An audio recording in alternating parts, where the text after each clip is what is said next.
Hello and welcome to What the F Just Happened Today, your essential guide to the daily shock and awe in national politics. I'm Joe Anvitas, let's get to it. It's Monday, January 25th, 2021. Welcome to Day 6.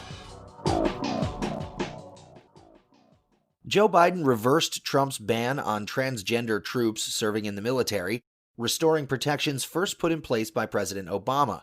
In 2017, Trump tweeted that the United States would no longer accept or allow transgender people in the military, saying the military must be focused on decisive and overwhelming victory, and it could not afford to accommodate them. As Biden signed the executive order, he said, "What I'm doing is enabling all qualified Americans to serve their country in uniform."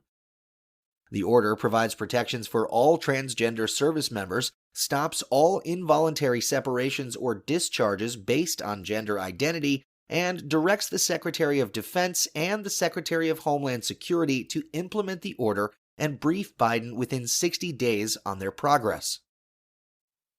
Biden also signed an executive order requiring the federal government to buy American when it comes to products and services whenever possible. The new policies will tighten existing government procurement rules, reduce opportunities for waivers, and make it harder for federal agencies to purchase imported products. The order also ensures that small and mid-sized businesses will have better access to bids for government contracts. Meanwhile, Trump considered a plan in early January to replace the acting attorney general with a different Justice Department attorney who would pursue his baseless claims of voter fraud. The plan would have forced Jeffrey Rosen out as the acting attorney general and replaced him with Jeffrey Clark, who had been working with Trump to devise ways to force Georgia lawmakers to overturn the state's presidential election results. Trump also pushed for the Justice Department to file its own lawsuit against 4 states, asking the Supreme Court to invalidate Biden's victory. The efforts failed after Trump's own appointees at the Justice Department refused to file what they viewed as a legally baseless lawsuit. Later, Trump forced Rosen and Clark to make their case to him in a White House meeting that 2 officials compared to an episode of The Apprentice. Trump ultimately backed away from that plan after senior Justice Department leadership threatened to resign en masse if he removed Rosen. Senate Majority Leader Chuck Schumer demanded that the Justice Department's Inspector General launch a probe into what Schumer called this attempted sedition, saying that it is unconscionable that a Trump Justice Department leader would conspire to subvert the people's will.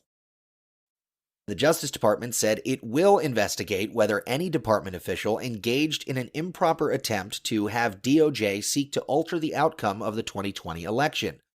Inspector General Michael Horowitz announced the investigation following reports that Trump considered replacing his acting attorney general with an official who was more amenable to his unfounded claims of voter fraud. Meanwhile, Dominion Voting Systems filed a defamation lawsuit against Rudy Giuliani. Dominion is seeking more than $1.3 billion in damages, accusing Giuliani of carrying out a viral disinformation campaign about Dominion made up of demonstrably false allegations intended to promote the false preconceived narrative that the election was stolen from Trump and to enrich himself through legal fees and his podcast. The lawsuit comes after Dominion sued lawyer Sidney Powell for defamation earlier this month. In that lawsuit, Dominion also said it was seeking more than $1.3 billion in damages. Over in D.C., the Supreme Court dismissed 2 cases over whether Trump illegally profited off of his presidency. Both lawsuits involve the Constitution's emoluments clause, which forbids a president from receiving any present, emolument, office, or title of any kind whatever from any king, prince, or foreign state, or any state in the United States. While lower court rulings had allowed the lawsuits to go forward, the Supreme Court also ordered that those rulings be thrown out because Trump is no longer in office. Moving on, CDC Director Dr. Rochelle Walensky warned that the federal government doesn't know how much coronavirus vaccine the nation has. Walensky said the lack of knowledge of vaccine supply is indicative of the challenges we've been left with. Biden, meanwhile, reinstated COVID-19 travel restrictions on non-U.S. citizens who have been to Brazil, Ireland, the UK, and much of Europe in an effort to contain the spread of the new coronavirus variant. The restrictions will also extend to travelers who have recently been to South Africa. Trump rescinded the travel restrictions 2 days before his term ended.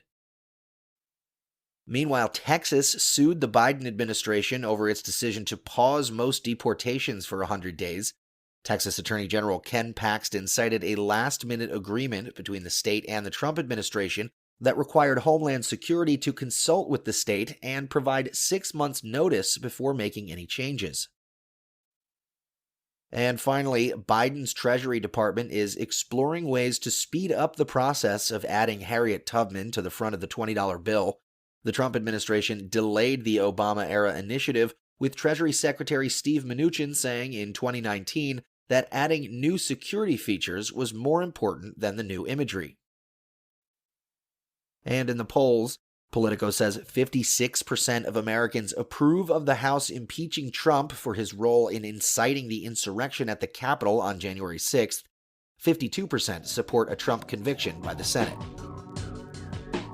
That's all for now. You can find the links and sources for all of these stories on the main website.